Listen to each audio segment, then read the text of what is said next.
En los primeros siglos de nuestra era, Egipto, al igual que el resto de la región mediterránea, se convirtió al cristianismo. Este episodio de la historia de Egipto, entre la época de los faraones y el auge del Islam, ha sido desechado. Sin embargo, los primeros cristianos de Egipto, los antiguos coptos, jugaron su propio papel en la historia del país. Olvidados durante cientos de años, no fue hasta el siglo XIX cuando los coptos fueron redescubiertos como resultado de excavaciones realizadas por el arqueólogo francés Albert Hayet en la antigua ciudad de Antinópolis, en el Egipto Medio. Dentro de las necrópolis de Antinópolis, que también desenterró, Albert Hayet encontró objetos, tejidos de colores brillantes y cientos de momias coptas excepcionalmente bien conservadas. Pero después de llevarlas a Francia, este valioso hallazgo fue confiado a los polvorientos almacenes de universidades y museos. Un siglo después, un equipo del Louvre redescubrió los valiosos hallazgos mientras repasaba el inventario del museo.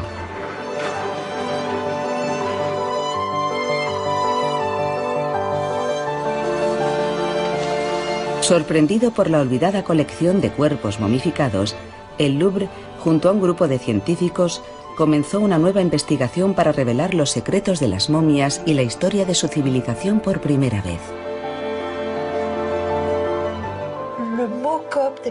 La palabra copto tal vez no sea exacta para referirse a los cristianos egipcios.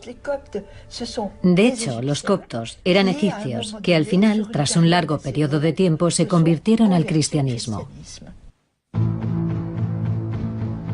Situada a la orilla del Nilo, Antinópolis proporciona una ventana ideal a través de la cual podemos analizar y entender la transición de Egipto al cristianismo.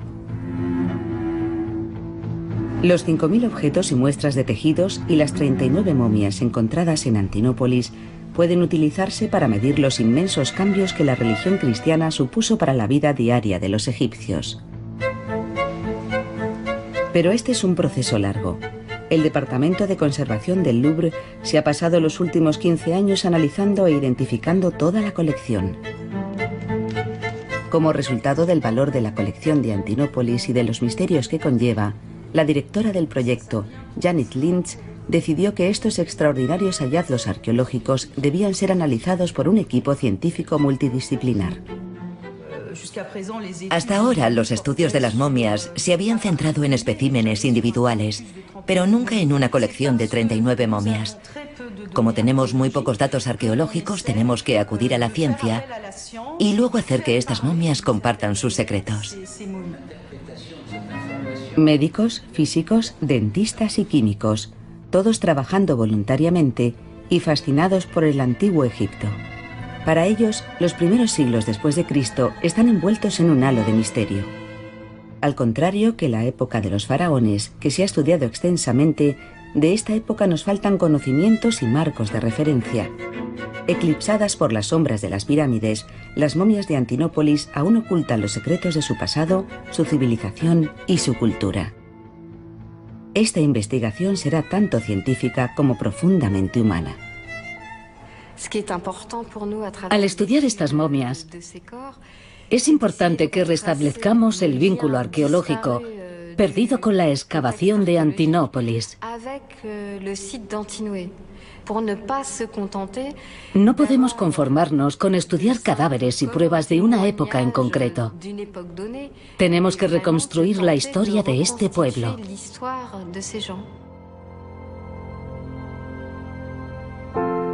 Hace 1500 años, estos 39 cuerpos momificados eran mujeres, hombres y niños. Cada uno es identificable. Algunos están amortajados, otros desnudos y otros con ropa, otros recubiertos de oro. Son signos que indican que estos habitantes de Antinópolis vivieron en épocas distintas.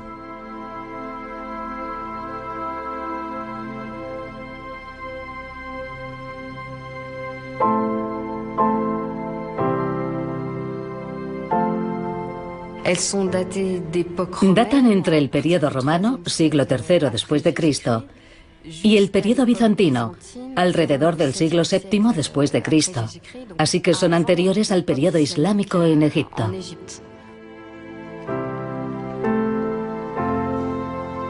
La primera pista del periodo de cada cuerpo yace en las prácticas funerarias utilizadas.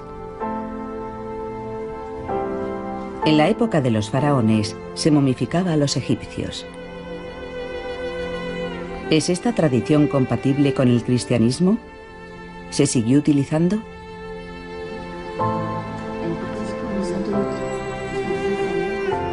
Ya en su primera sesión, los investigadores descubrieron prácticas que no se esperaban.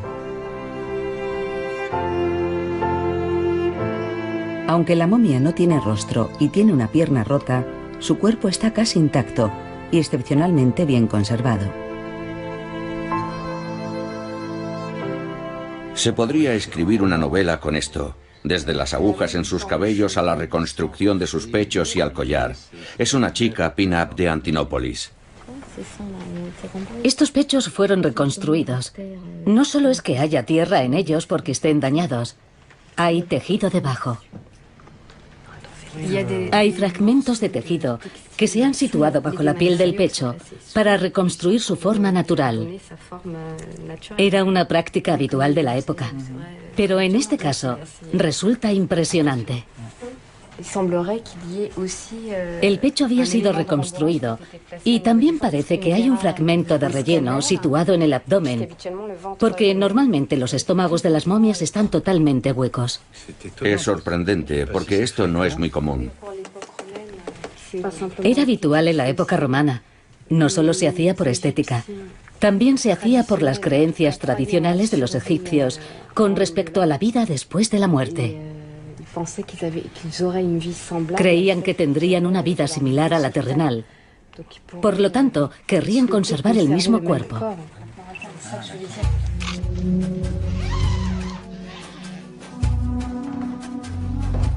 Para aprender más sobre las prácticas funerarias y refinar su análisis, los científicos han decidido escanear a la mayoría de las momias.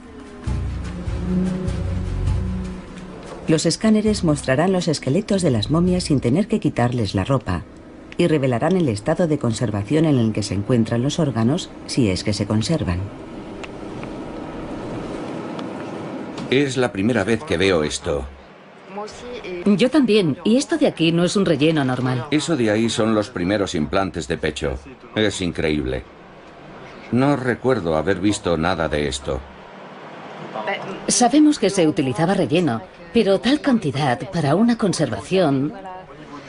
Sí, en el cuello y en el abdomen. En el abdomen también, pero en los Aquí pechos... se utilizó el relleno por todas partes. El método utilizado para momificar el cadáver de esa mujer es muy similar al utilizado por los antiguos egipcios, en el que el relleno sustituye a los órganos extraídos del cadáver. Sin embargo, no todas las momias parecen haber sido vaciadas.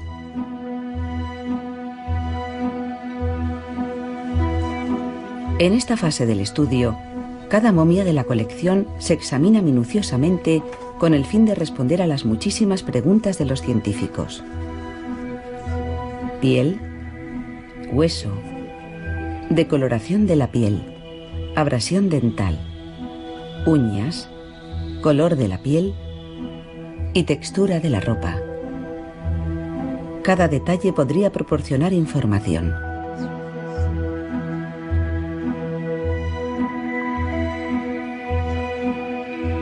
No se deja nada sin analizar.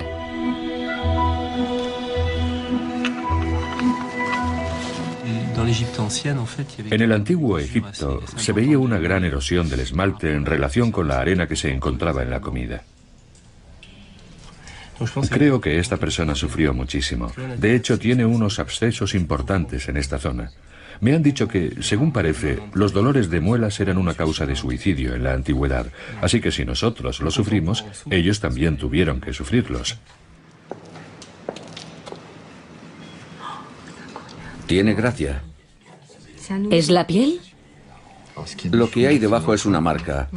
Es piel regenerada, eso seguro. Y también hay resina. Y hay algo negro. La queratina de la uña ha desaparecido. El resto de la capa superficial de la piel también se ha disuelto, lo que le da este aspecto blanco. Normalmente los científicos pueden fiarse de los registros de las excavaciones realizados por arqueólogos. Proporcionan una información contextual muy valiosa. La colección de Antinópolis es un tesoro silencioso. No hay fecha ni análisis de los especímenes.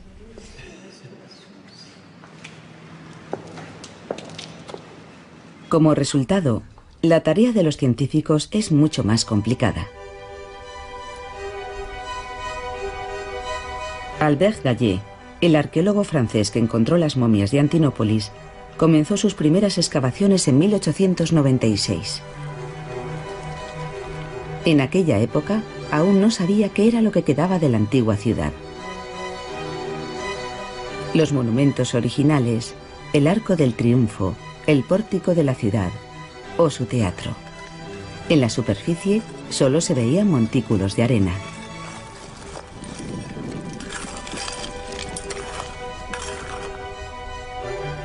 Durante 20 años, Albert Gallé desenterró una increíble cantidad de valiosísimos tejidos y cientos de momias de los mortuorios. Pero no se encontraron los registros de estos hallazgos. Tras volver a Francia, expuso todos los trofeos que había traído de las excavaciones de Antinópolis en el museo de su mecenas, Émile Guimet, creando unas exposiciones fantásticas, pero sin proporcionar ningún tipo de detalle contextual.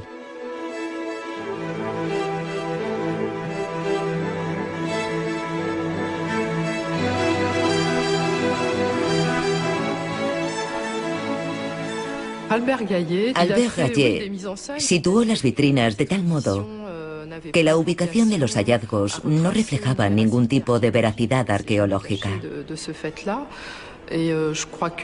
Nunca ocultó ese hecho, y creo que Guimet también lo apoyó. El objetivo era llamar la atención de la gente y generar publicidad para poder afrontar excavaciones futuras. Por ejemplo, puso juntas a dos momias que habían sido encontradas en dos lugares muy distintos de la necrópolis y de periodos distintos, agrupándolas en una sola exposición por motivos de composición.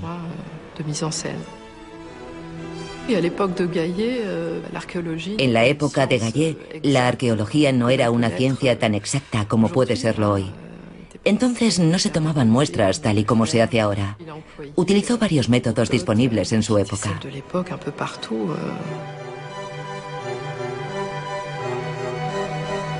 Aunque Gallé se había centrado en realizar una presentación espectacular en lugar de en su rigor arqueológico, sus descubrimientos dieron reputación internacional a la ciudad de Antinópolis.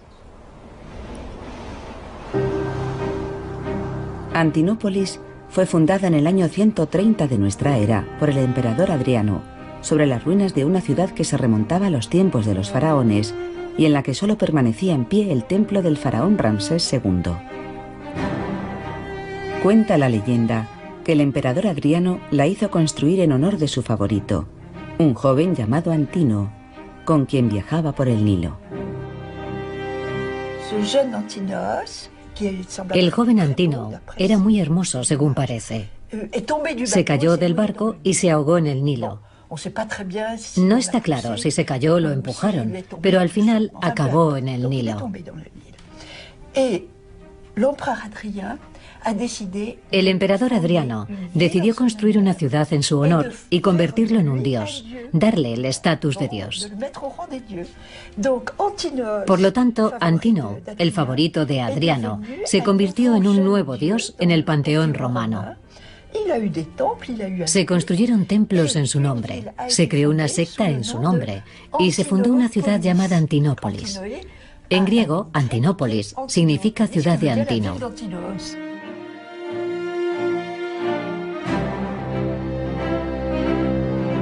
Más allá de la leyenda, los auténticos motivos que llevaron a Adriano a construir la ciudad fueron principalmente económicos y políticos.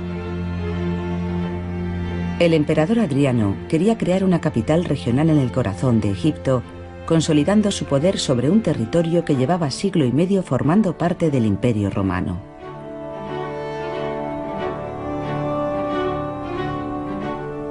La ciudad tenía que ser espectacular. Debía tener un teatro, un hipódromo, baños y una puerta conmemorativa para dar la bienvenida a los visitantes que llegaran por el Nilo. Hoy, un arqueólogo y papirólogo italiano, Rosario Pintaudi, dirige la excavación que comenzó Albert Gallé hace un siglo. Retomó las excavaciones de la necrópolis de Antinópolis. Siguiendo sus pasos, Magali Couder ha podido descubrir la excavación y los restos de la ciudad fundada a principios del siglo II de nuestra era. Por primera vez, lugares que solo podía imaginarse basándose en pinturas y fotografías aparecieron delante de ella. Estamos en una de las zonas de enterramiento excavadas por Albert Gallé a finales del siglo XIX y principios del XX. Sí, esta es una metrópolis excavada en su totalidad por Gallé. Y cada montículo es una tumba que probablemente contendría una serie de cuerpos que no podemos identificar, porque no tenemos referencias arqueológicas exactas de ellos. Es posible que algunas de las 39 momias que estamos estudiando procedan de esta necrópolis porque son de varias excavaciones. Gallé estaba solo en toda la excavación. Tenía todo este espacio para él. Se estima que aquí había enterradas entre 30.000 y 40.000 personas. Gallé se sintió muy orgulloso tras descubrir estas 30 o 40.000 tumbas. Y es una pena, sí, una auténtica pena, que no tengamos registros exactos elaborados por él. No hay registros, por ejemplo, que digan quién estaba enterrado y dónde. Por supuesto, entiendo que Gallé no pudiera proporcionar registros escritos. Era virtualmente imposible. Cada mañana encontraba entre 5 y 10 cadáveres. ¿Cómo iba a poder catalogarlos? Estas sencillas tumbas podían acomodar entre 3 y 4 personas, una encima de otra. Pero lo que más llama la atención de los arqueólogos está localizado a unos cientos de metros de distancia. La necrópolis conmemorativa. Solo se conservan las ruinas. Fue diseñada para personas más ricas que eran enterradas en cámaras familiares. Los vivos venían a homenajear a los muertos organizando banquetes en la explanada central.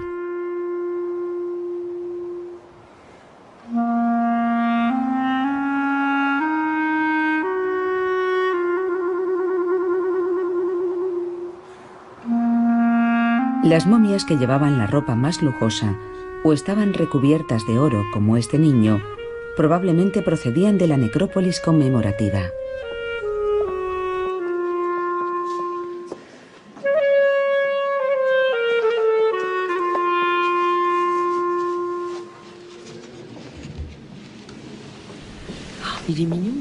Es guapo, mira qué carita.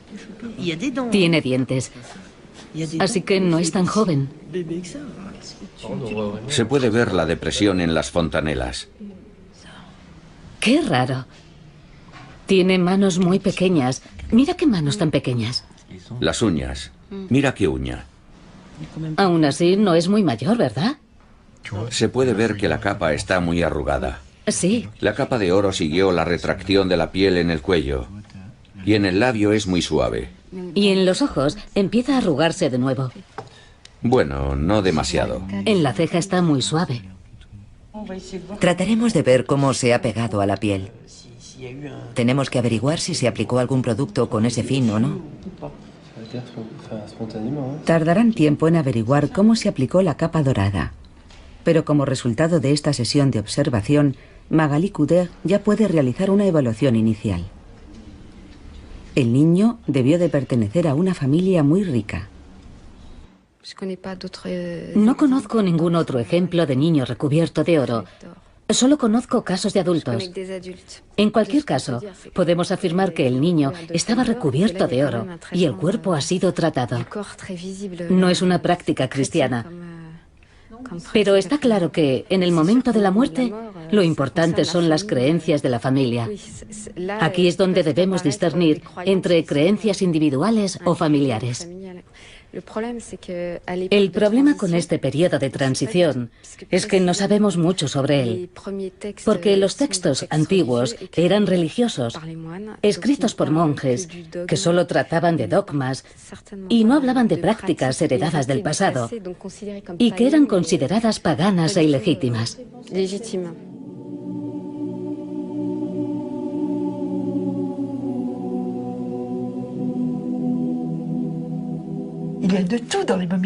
Hay un poco de todo en las momias de Antinópolis. Algunas eran ricas y otras menos. Para el estudio de la población, se trata de un episodio de transición entre la desaparición gradual de la religión tradicional y sus prácticas funerarias, y la llegada y difusión de una nueva religión, el cristianismo, que tenía sus propias prácticas.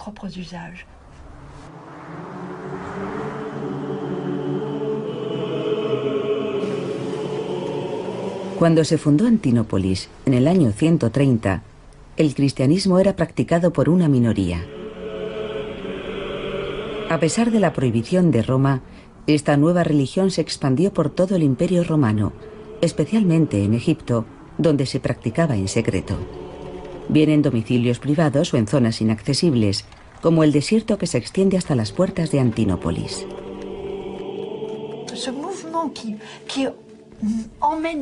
Este movimiento llevó a la gente al desierto, tanto hombres como mujeres, porque también había mujeres, porque buscaban la soledad, querían abandonar el mundo, dejar la sociedad e ir al desierto a buscar a Dios. Dios está en el desierto, Dios está en la soledad. Es un movimiento interesante que se desarrolló a finales del siglo III y principios del IV, cuando la situación empieza a cambiar en Egipto.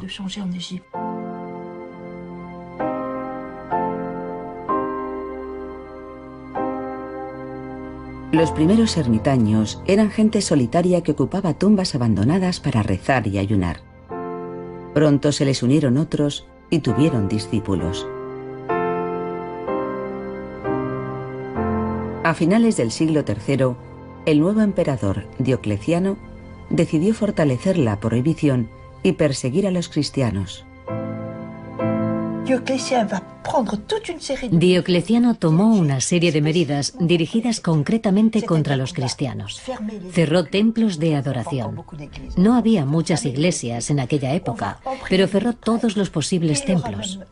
Encarceló a sacerdotes, y es probable que también hubiera algunas sentencias de muerte. Por lo tanto, podemos hablar de una época de persecución, porque los cristianos eran considerados por el emperador como gente infiel, mala gente, podríamos decir. Así que hubo una gran persecución. Esto tuvo un impacto muy significativo entre los cristianos de Egipto.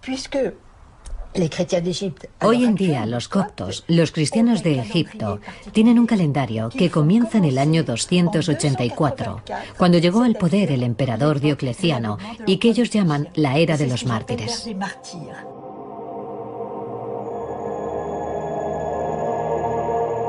En el año 312, pocos años después del reinado de sangre de Diocleciano, el emperador Constantino proclamó la libertad de religión.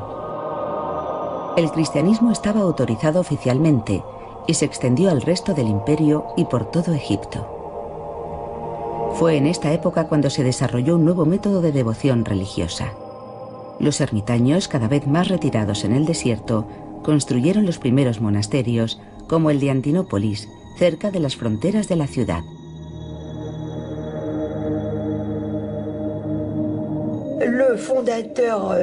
El fundador del cenobitismo fue un egipcio llamado Pacomio, y todo el movimiento monástico partió de él y se extendió al mundo entero. Hablamos de los monasterios cristianos.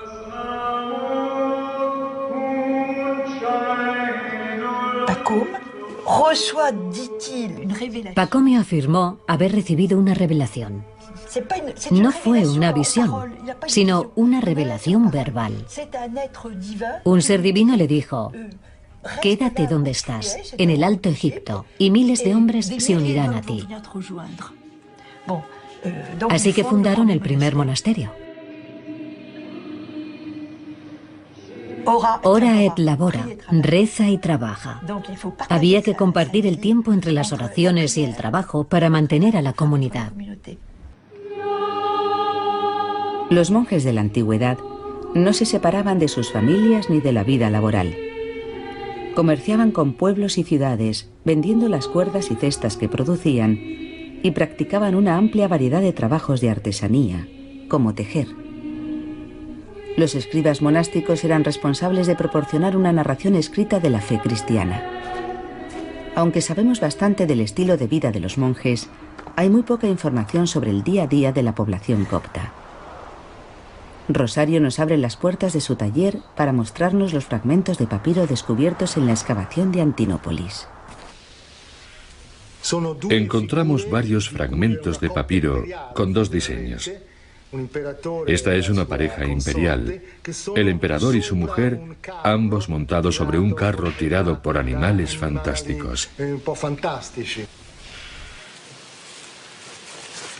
Questo invece è una cosa particolare. Esto es un texto pagano, la Odisea de Homero.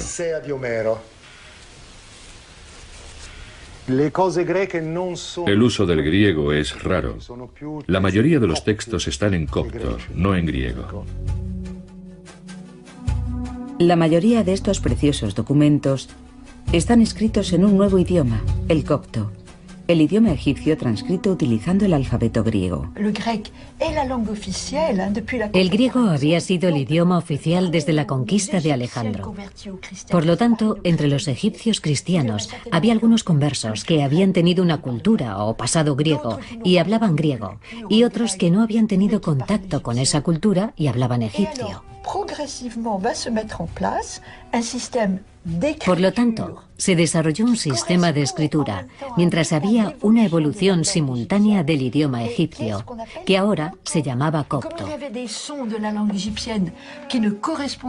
Como había sonidos en el idioma egipcio que no se correspondían con los sonidos de las letras del alfabeto griego, se inventaron 6 signos adicionales para que representaran sonidos como ja, je, ye, básicamente egipcios. Fue este nuevo idioma el utilizado para expresar las creencias populares, mezclando las antiguas deidades egipcias y griegas con el dios cristiano. El objetivo de estos cánticos era asegurarse la benevolencia de los dioses, garantizar su protección y dar gracias por una curación milagrosa. Parece que hubo un periodo de transición en el cual coexistieron varias religiones y hubo una mezcla de religiones y de culturas. Alguien podía ser cristiano y tener un entorno cultural egipcio.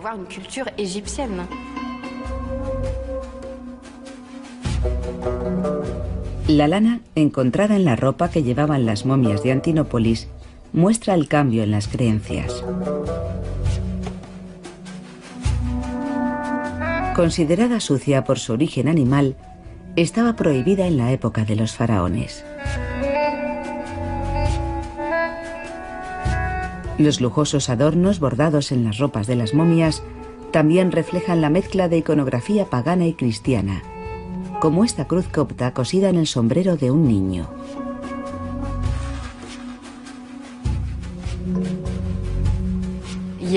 Gracias al carbono 14, varios tejidos han sido datados en periodos cristianos, como el siglo VII, pero aún estaban decorados con motivos griegos.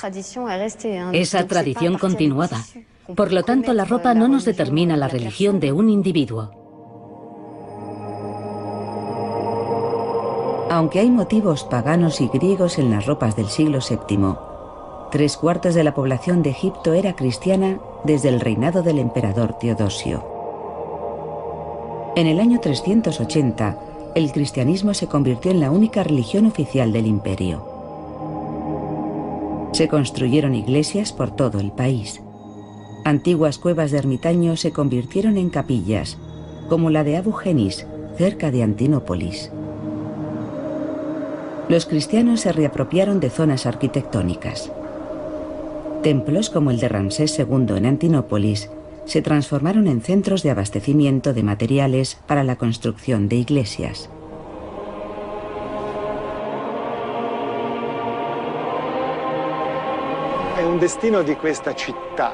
Esta ciudad estaba destinada a reutilizar constantemente material que ya había sido utilizado antes. Por ejemplo, hay capiteles de la época de Antino, ruinas que se remontan a la época de Adriano, y luego estos talatats, que se remontan a la época de Ramsés II, por lo tanto, al segundo milenio antes de Cristo. En el caso de este monumento, sus materiales datan de épocas muy distintas.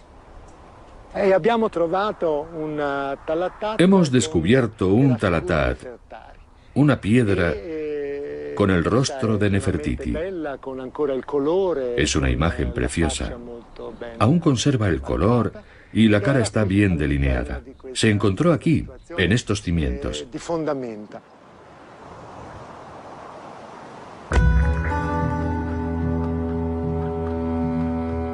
Por primera vez en la excavación de Antinópolis, esta columna y su capitel estarán en su lugar original de la basílica. El equipo de Rosario Pintaudi ha decidido utilizar una técnica similar a la utilizada por los habitantes de la antigua ciudad. Es una maniobra muy peligrosa. Espero que salga bien.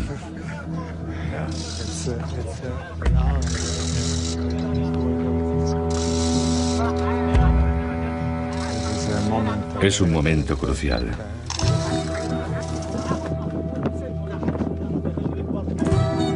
Este acto, que simboliza el ingente trabajo de restauración que ha tenido lugar en la excavación desde que el arqueólogo francés Albert Gallet finalizara sus excavaciones, ha llevado a otro descubrimiento. Bajo el capitel hay un símbolo cristiano, una cruz roja con un círculo, el crisma. Es muy importante para la reutilización y la cristianización de elementos arquitectónicos en el período cristiano. En el capitel tenemos el número 5, porque cada columna está numerada. Este es el capitel de la quinta columna de la iglesia.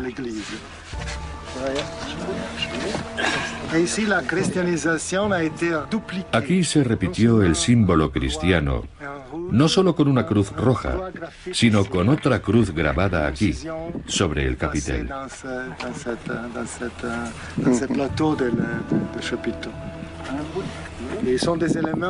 Estos diseños cristianos no son visibles.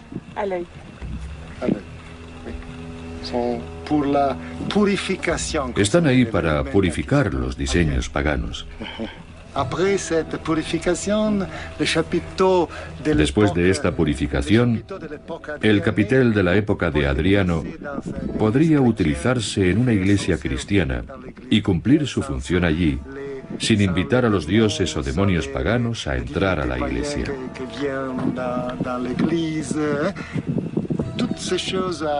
La cruz los mantenía a todos a distancia.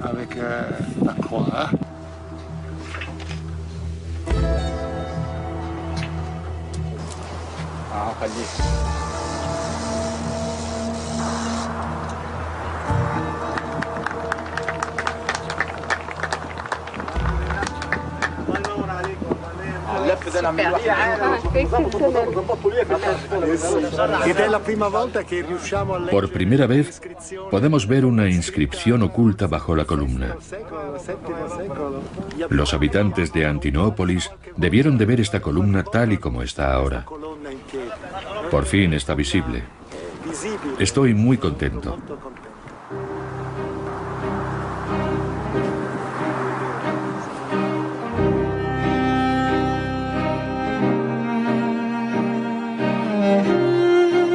A finales del siglo IV, el imperio cristiano aún estaba dividido. Los cristianos ya no solo estaban enfrentados a los paganos, sino también entre ellos. Las disputas internas se incrementaron. Varios patriarcas y arzobispos que no estaban de acuerdo con el poder de Constantinopla fueron exiliados al gran oasis de Karga. Con la muerte del emperador Teodosio en el año 395, el imperio romano se separó en dos y Egipto se unió a Constantinopla.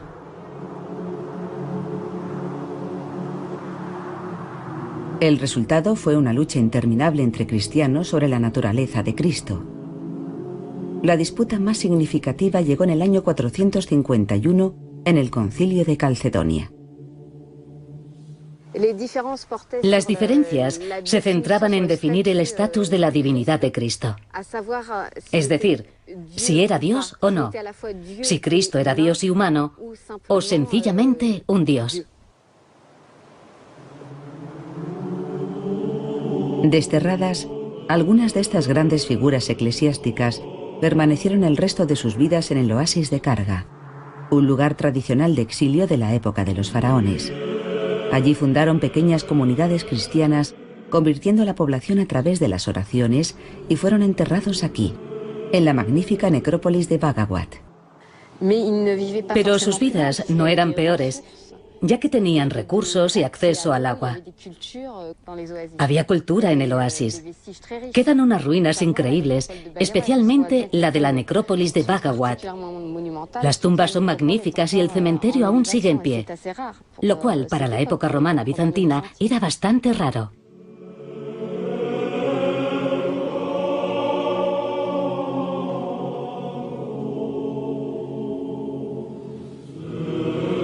Unos murales increíbles adornan el interior de dos capillas de Bhagawat. La capilla del Éxodo y la capilla de la paz reflejan el paso de una religión a otra. Los diseños de la capilla del Éxodo describen historias del Antiguo Testamento, pero un símbolo muestra pruebas de una influencia antigua que se remonta a la época de los faraones. El Ankh, un símbolo de la vida para los antiguos egipcios, también era utilizado por los coptos. En la excavación de Antinópolis, Rosario Pintaudi también ha encontrado restos del Ankh.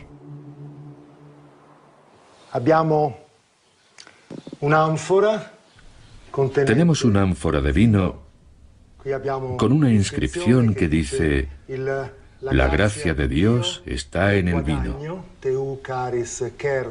Esta no es una jarra egipcia. El vino se importaba a Antinópolis, se bebía y se disfrutaba. Luego tiraban las jarras vacías, y este fragmento que ven ustedes aquí se ha conservado. También hemos encontrado los restos de unas tapas con forma de cruces, y este agujero era para hacer fermentar el vino, permitiendo escapar los gases.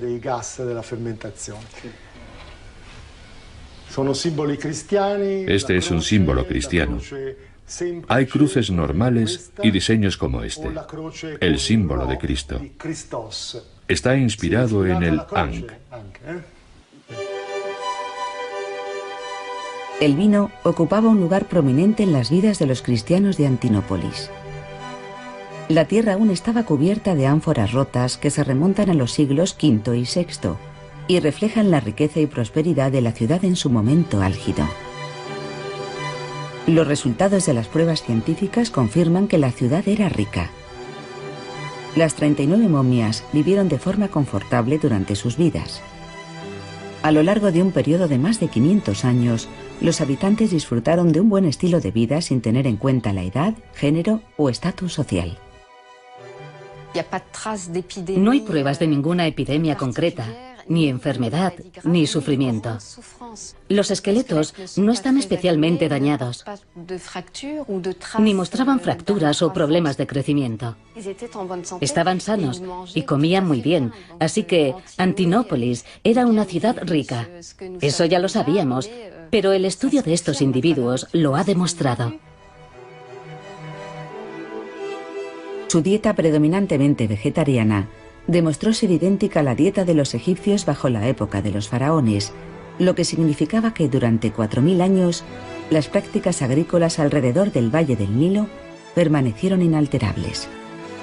Esta información, obtenida estudiando pelo, piel y muestras de dientes y a través de escáneres y pruebas de ADN de las momias, también nos ha proporcionado una prueba del periodo de transición entre varias religiones en forma de diferentes prácticas funerarias. Solo las momias del periodo romano, el más antiguo, habían sido vaciadas y recubiertas con una fina capa de oro.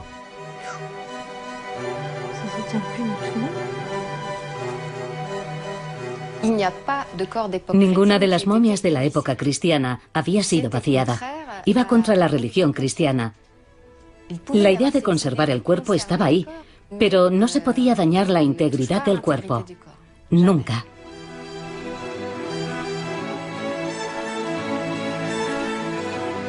Por tanto, la mayoría de las momias cristianas conservan su cerebro, hígados, pulmones y riñones.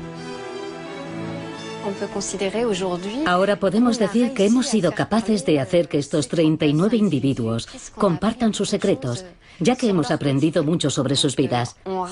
Podemos vincular los elementos que encontramos a través de un análisis científico con la historia, con datos reales.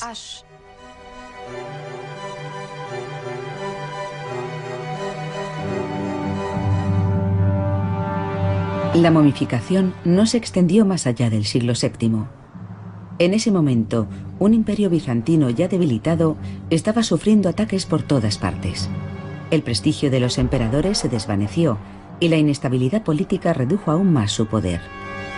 Antinópolis perdió su estatus como capital regional. Los ejércitos árabes arrasaron las fronteras del imperio bizantino.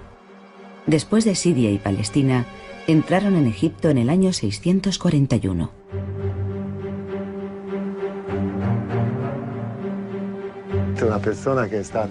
Este dibujo describe una batalla con imágenes de soldados a caballo, arqueros, armaduras y escudos. Representa la transición entre dos mundos. Por un lado, el imperio bizantino, a medida que pierde Egipto, y por otro lado, la llegada del Islam. Es probable que esta sea una escena del último periodo imperial del cristianismo en Egipto.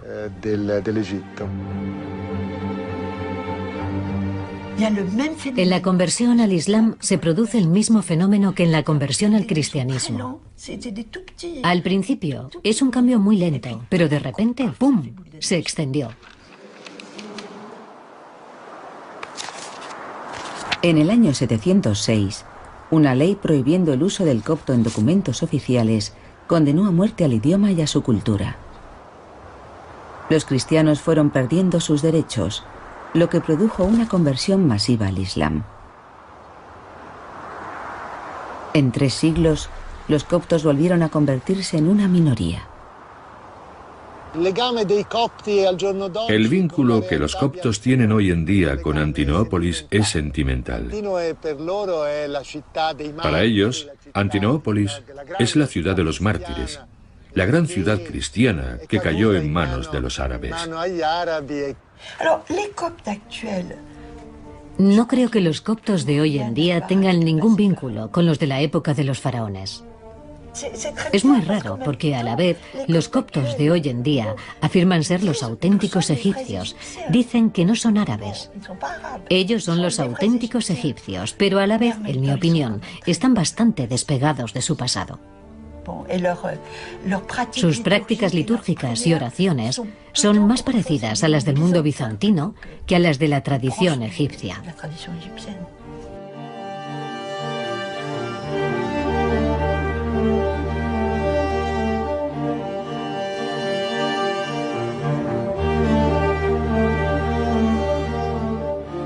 Unas canciones litúrgicas, inspiradas en canciones de la época de los faraones, son los últimos vestigios del idioma copto. El arte copto, sin embargo, ha sobrevivido a lo largo de los siglos. Esculturas, ropa y vasijas están decoradas con colores brillantes y pueden verse rostros de ojos grandes. En el Museo Copto de El Cairo, los tesoros de Antinópolis están expuestos al público. En parte proceden de las excavaciones realizadas por Rosario, cuyos almacenes aún están llenos de obras maestras desconocidas para el gran público.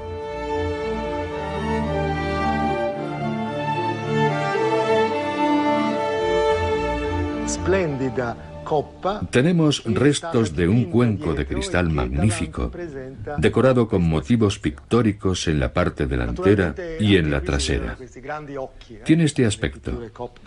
Hemos descubierto que los ojos grandes son típicos de las pinturas coptas. Sobre todo, encontramos miles de fragmentos de tejidos típicos del arte copto. En el centro hay una silueta de una mujer que tiene un peinado muy complejo y que lleva dos pendientes. El vestido está muy bien cortado y en los extremos hay 4 dibujos, flores, con más flores entre ellas. Algunos rasgos faciales están especialmente pronunciados. Los ojos son muy grandes. Seguro que estos artistas conocerían otras formas de pintar ojos, pero este era su estilo.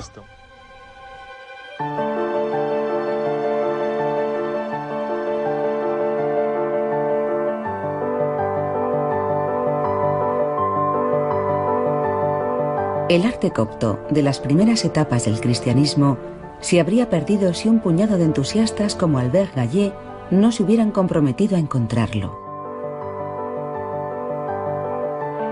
La Exposición Universal de 1900 le dio a Albert Gallet la oportunidad de presentar los tejidos coptos al público. La mayoría se recortaron para destacar los maravillosos patrones que los adornan. La inmediata reacción fue positiva, con periodos declarando la coptomanía. La Exposición Universal del año 1900 fue un evento clave para los textiles coptos. Hasta entonces nadie había expuesto de tal modo momias del periodo romano o bizantino. Era algo totalmente nuevo que generó una gran cantidad de entusiasmo en todo el París de la época. Artistas, poetas y diseñadores se inspiraron en ellos. Sí, tuvo mucho éxito. El diseñador italiano Mariano Fortuny adoptó la rica ornamentación de los diseños para crear unos vestidos inspirados en la cultura copta. Los tejidos estimularon la imaginación de Matisse y Rodin. La actriz Sara Bernard posó como emperatriz bizantina llevando una túnica cóptica con un peinado copto. Mientras tanto, los habitantes de París iban en masa a ver los diseños bordados. Pero Albert Gallet pronto se dio cuenta de que su popularidad iba a ser pasajera y quiso convertir esta exposición en algo permanente. Antinópolis se convirtió en su objetivo, su raison d'être. Después de todo, pasó allí casi 20 años. Estaba muy resentido al final de su vida. Tenía solo 60 años cuando murió, por lo tanto no era muy viejo. Pero estaba agotado por no haber podido encontrar suficientes recursos para llevar a cabo sus campañas. Cada año tenía que luchar para encontrar nuevos inversores y nuevos patrocinadores. Su sueño era abrir en París un museo dedicado a Antinópolis. Finalmente no fue capaz de abrir ese museo porque muchos de sus hallazgos ya estaban repartidos por museos de París y de otras provincias.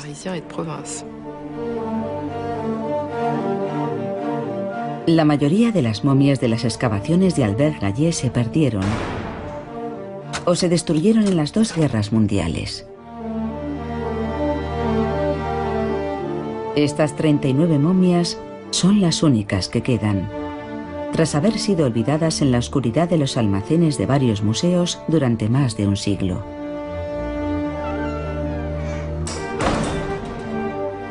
Hoy, arqueólogos del Louvre y las últimas tecnologías se combinan para permitirles participar en un ballet virtual. El estudio científico proporciona solo un eslabón en la larga cadena de investigación que nos espera en un futuro, pero nos ofrece unos buenos cimientos sobre los que levantar el edificio del conocimiento de la antigua civilización copta.